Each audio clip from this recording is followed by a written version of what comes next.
is up?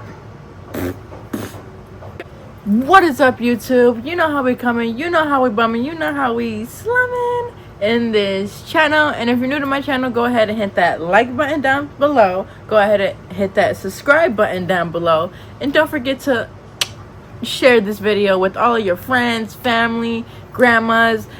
If your dog has an account, share it with your dog. I don't care. Anybody who has a YouTube account, go ahead and share this video. Obviously, from the title, we are going to be talking about what being heartbroken taught me. Advice number one. Advice number one is it's okay to cry. It's okay to let it out, get all those tears out, because with me, sometimes I don't like to show that I'm hurt.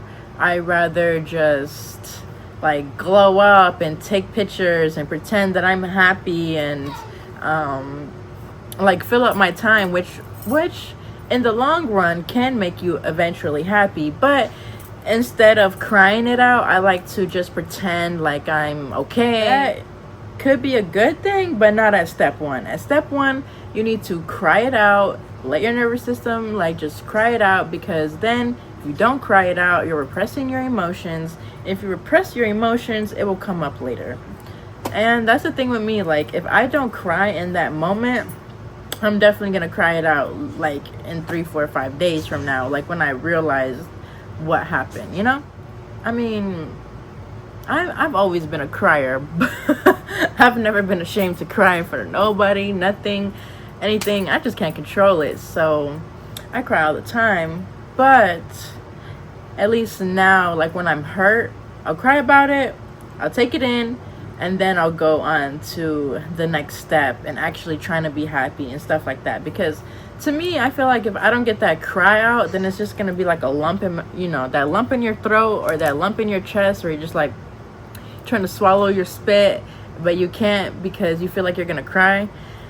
Yeah, that's that childhood stuff. It's okay to cry because you were hurt. You thought that you were loved, and now the relationship is over.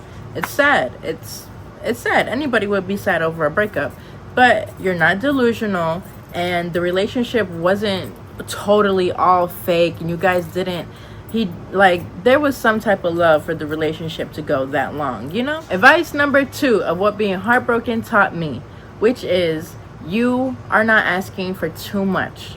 You're not asking for too much.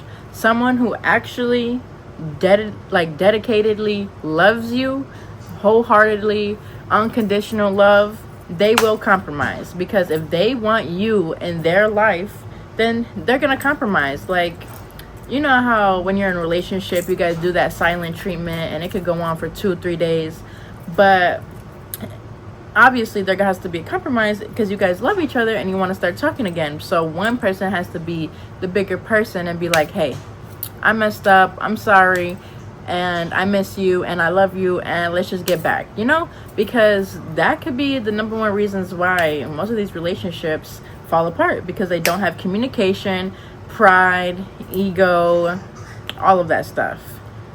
And obviously if you want somebody to compromise for you, that means that you probably compromised a lot of things in the relationship, like moved your schedule around, cooked for them, cleaned for them, took care of them, was on the phone with them for hours, invited them to sleep over, whatever it was, right? So when you ask for something in a relationship, I don't know, as a woman, we automatically do like 1,000 things just off of nurturing. So if you ask for something and they don't return it, then it's kind of like you don't want to stop being who you are, but you want them to match you. And if they don't match you, then hey, maybe the relationship wasn't for you. Because someone who loves you, like in a marriage and stuff like that, you guys have to work problems out. You guys have to work financial, family, where you're gonna live, what you're gonna eat, religion, spirituality, all that stuff. You guys actually have to continually go through. Like a marriage that's 60 years plus, you think that there wasn't no arguments? No, there was, but there was compromise because they love each other. Let's just give one of my real life examples. So most likely the people that I'm talking about don't even watch my page, so who cares, right? So let's just get into the tea. I'm going to apartments that literally have 2 to 3 bedrooms so that we can have our bedroom and Kobe can have their bedroom. So you would think this man hears me talking about going to 2-bedroom apartment showings, but yet was too fucking scared to tell me, hey, no, I can't move in with you because I still want to live with my mom and dad. I can't leave my mom and dad. I don't have enough money to leave my mom and dad. I'm sorry. I just don't want to live with you. Da da da da, right? So I instantly broke that shit off. Like, you really just sat in my face for almost 2 years of my life, knowing I wanted to get an apartment, but yet you couldn't compromise your comfortability to join my life. But yet I was giving that person all of my energy.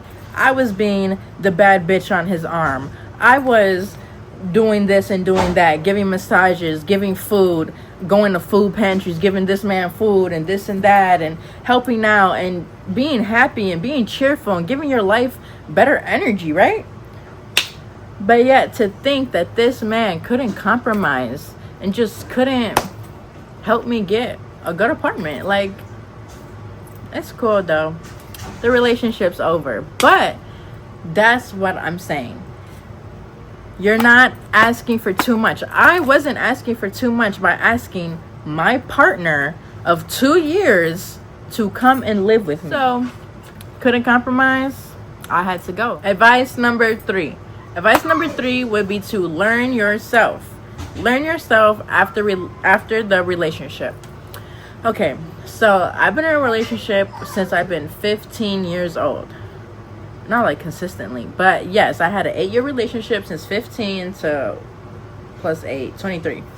So I basically, since 15 years old, have been acting like a girlfriend, cleaning up the room, folding clothes, doing laundry, cooking. Since I've been 15 though, I've been working, and then plus going to school, working, plus being a girlfriend. And being the girlfriend was cleaning his room, doing his laundry, making food, making plates, traveling, having fun, making sure he's happy, doing massages, doing this, doing that, doing whatever.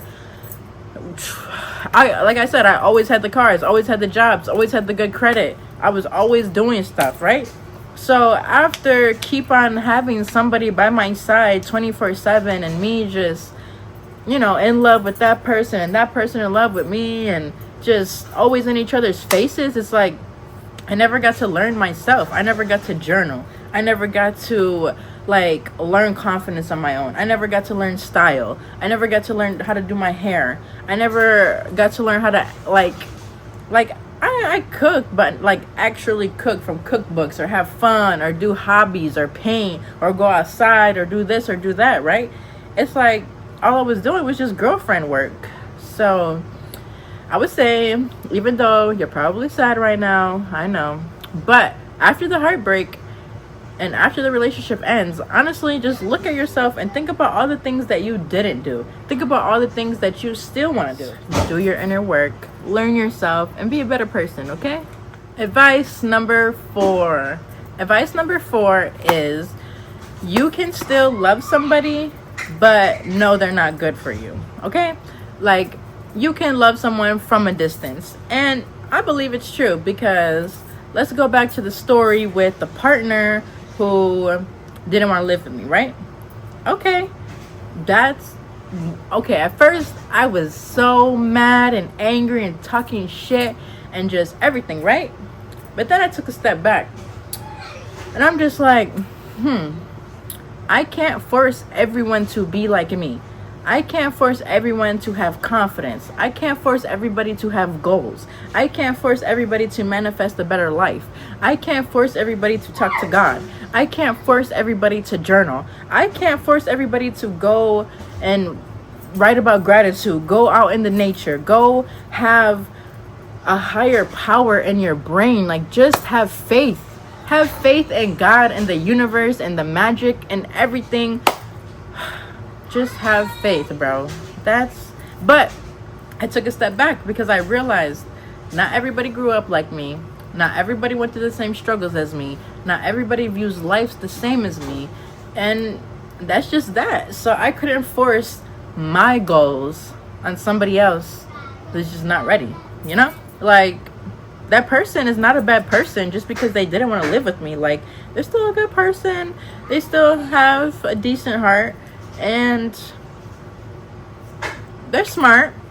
Not in my ways, but yes, they are smart. So it's just like, yeah, I still do like have love for that person. And even my child's father, like, I don't have love for him, but I wouldn't want him to die. Knee slapper. You can't control everybody, you know? So just realize that people grew up differently. People have issues with anxiety, depression, I don't know, a lot of things, but I don't want to get into too many details.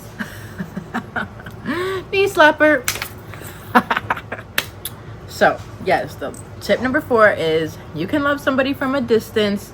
You don't have to just always hate everybody that you break up with and cut ties with everybody and this and that. Like, hey, it didn't work out. It didn't work out. Maybe you guys could still be friends, but it's hard for me to still be friends with people because, like, I could still, like, love that person. So leave me for, like, 2 years, and then I'll be like, hey, what's up, bro? Hey, that's good. All right, high five. See you later. Gotta go, you know? Because, I mean, you don't have to cut ties with everybody, because I don't have family. Like, I don't have family. I don't have friends. So anybody who I get in my life, hey, stick around, because I'm very lonely. And I don't know, you know, I get bored sometimes. And even if I haven't talked to you in like 4 or 5 years, I'll randomly hit you up and be like, yo, what's up? Because it's like, if I know you're genuinely a good person with a good heart, I'm gonna always come back. But yes, I could be mad at you, but I can still love you from a distance. Tip number 5 is your worth is never, ever, ever, ever, ever, ever, ever determined by somebody picking you or leaving you. So with the first one, my child's father, the first high school sweetheart relationship, right? So that relationship was so toxic, like so toxic, physically, emotionally, verbally, spiritually, everything you can possibly think of, right? So his manipulation was basically trying to beat me down, telling me I'm ugly, telling me my body's fat, telling me nobody will love me, telling me I'll never be married, telling me I'm gonna be single forever, telling me that my family will never love me, nobody will ever love me, I'll have no friends, everybody looks at me as stupid, da da da da, right? So it's just like, that did hit a little bit, because at the time I was in love with him, so I thought highly of what he was saying. But I thought, like, oh my gosh, I'm never gonna find nobody like him. I'm never gonna love nobody again. I'm gonna be so heartbroken for the rest of my life. Woo. Girl, you are 23 years old and you're thinking that you're never gonna find somebody like your ex. I should slap you. I should slap you, old listless. Wake up. Well, not at 23, probably because we were on and off multiple times. But at 23, I was like set in stone. But like, you know, at 19, 21, all those, you know, young ages, I just thought, oh my gosh, I can never find nobody who's gonna love me, or I can never love nobody like I loved him. But that was wrong, because I got loved again by my partner, the one who I was just with, and he loved me in a way that I thought I would never be loved. Like, it was the total opposite of the first relationship happened. But basically, I'm here to tell you that you can be loved again. And just because the first one left doesn't mean that a new one's not going to come and love you. Even if you're damaged a little bit, even if you're hurt, even if you're down bad, that's even a better opportunity. That's how you know somebody genuinely loves you. You are loved, real pretty families. You are definitely loved, and you will be loved again. I'm going to tell you that for sure. Advice number 6. Advice number 6 is healing begins when you stop blaming yourself for their actions. So for the apartment situation, we're just gonna go into my life, bro. I'm just an open freaking book at this point, but it's for you, real pretty family, okay? So let's just go back to the example with the apartment, right? So I got really aggressive. I said, like, I've been aggressive since the toxic relationship I was in for 8 years, basically having to protect myself against a 330-pound, 6 feet tall, 3 inches man, right? So we're just beating each other, right? But when I got with the new guy, just in general, I didn't want to go into my next relationship being angry and wanting to just punch my man and shit like that, right? So I tried to do some healing work and stuff like that. And I did a really good job, like, for a whole 2 years. Like, yeah, I would have an attitude. Yeah, I would pop off. Sometimes I would slip up, call somebody a bitch. But, I mean, once you tell me that you don't like being called a bitch, I'll chill out. Okay? Because I don't like being called a bitch in, disrespectful terms. So, I listen. But anyways, so we had the argument about the apartment.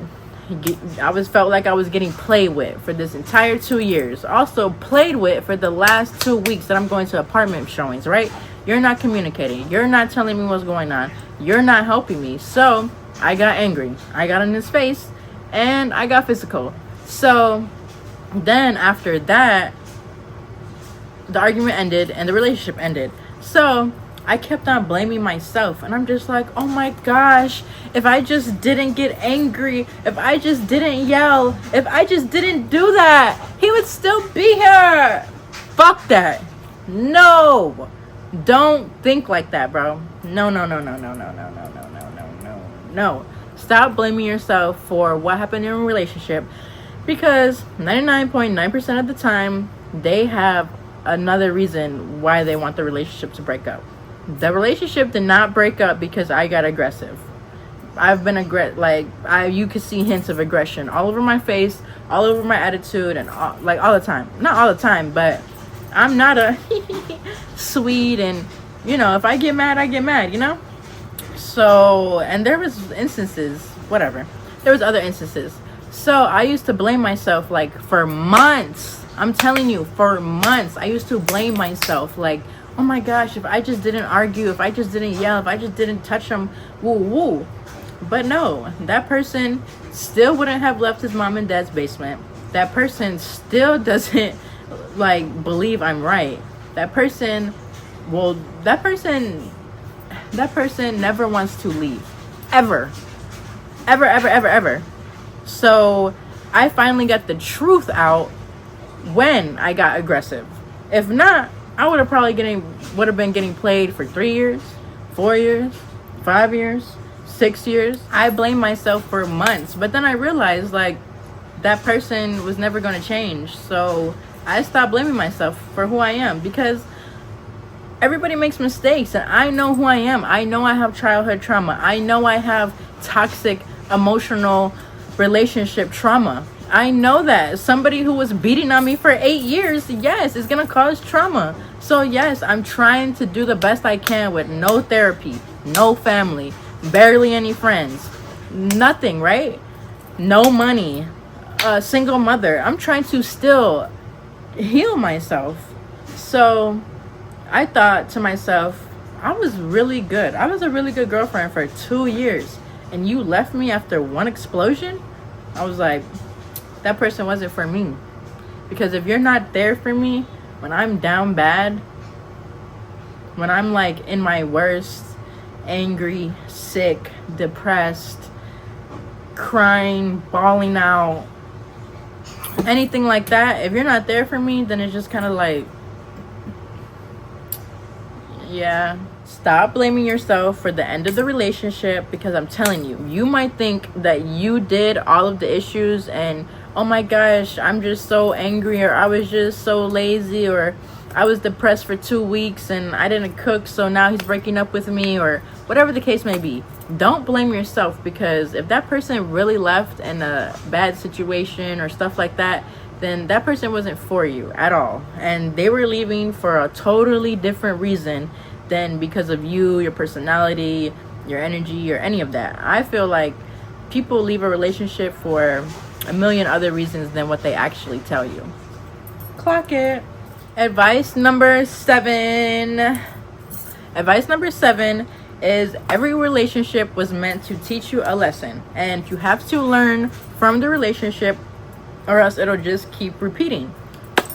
And this is 100% true, because with my toxic ex, child's father, for 8 years since high school, everybody and their mamas was telling me to break up with him.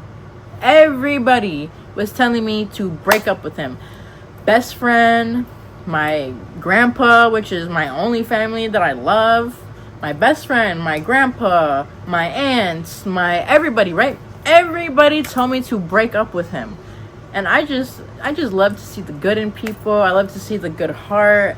If you have a good heart and you're funny, you kind of won me over already, you know? But no, I just always look past it. I'm like, no, I love him. No, I love him. No, I love him. But I was consistently, like I said, physically, emotionally, spiritually, and verbally getting abused. And there was multiple times that I could have left that relationship, and multiple times that I did leave that relationship, but I kept coming back. And God is going to show you, like he showed me, that girl, it's not going to stop. It's not going to stop. The relationship never got better. It always got worse. Every time I went back, it always got worse. We respected each other. We respected each other less and less and less. There was an incident that finally woke me up out of this 8-year abusive relationship. So I was gone for 6 months. I was down bad, like no, I couldn't help myself, right? I couldn't help myself. I needed his help. Like, I don't like to say I need people's help, but in those 6 months, I needed his help. He did not help me, didn't care about me, didn't like mentally clear my brain, didn't soothe my emotions, didn't do none of that. So after that, I'm telling you, once you leave me in a situation where I am down bad, I can't mess with you like that, because I would have helped. If the shoe was on the other foot, I would help. So if somebody does me dirty, I can't. So once I finally got back on my feet after the 6 months and I finally left him, that's where my life started to come up. Like, I was genuinely being loved correctly. I was being happy. I had a good job and stuff like that. So now, as you can see, I'm finally broken free of the crazy abusive relationship that I never thought I would be. I'm in my own place alone, happy, smiling, back on YouTube, back in college, and working.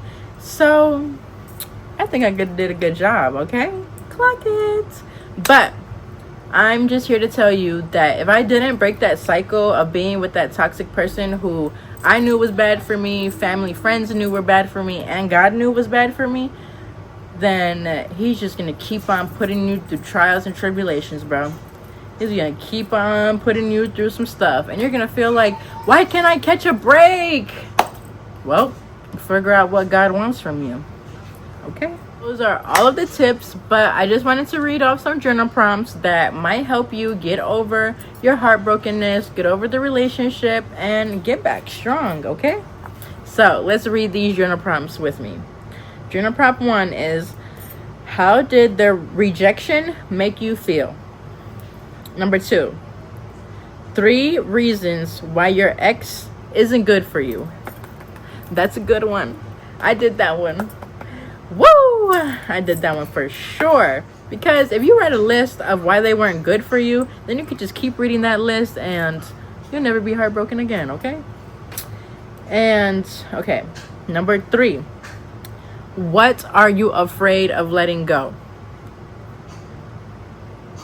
Oh, yes, those are the 3 journal prompts that I want you to try out, write out, do your best. Just with journal prompts, you kind of just start flowing, and after like 2 or 3 sentences, then your brain just kind of clicks and it just keeps going. And you won't even expect that you wrote 2 or 3 pages, but then you'll be like, dang, I wrote 2 or 3 pages. So definitely go ahead and journal. Listen to these tips, what being heartbroken taught me, because these genuinely are real tips that I had to learn. You can't control people. People aren't your responsibilities. People grew up in different ways. People have different mindsets than you. There's 1,000 reasons why the relationship could have ended, but we're gonna take that as a good sign, because we're gonna be optimistic always here at Real Pretty Family. We're always gonna be optimistic. So even though you just went through a heartbreak, we're gonna do the inner work. We're gonna do the journal. We're gonna get back our confidence. We're going to cry it out, okay? We're gonna do it, all of the things that I said in this video, okay? And when you do all the things that I said in this video, go ahead and leave a comment down below and be like, yes, Liz, she helped me get over my heartbreak. And I'll be like, oh my God, I love you. Okay, we came to the end of the video. Don't forget to hit that like button down below. Go ahead and hit that subscribe button down below. And don't forget to share this video with all your friends, family, and anybody who has a YouTube account, okay? Okay, and I love the support. Please keep liking, keep commenting, and keep sharing my videos, and it means so much to me. And thank you. Bye now.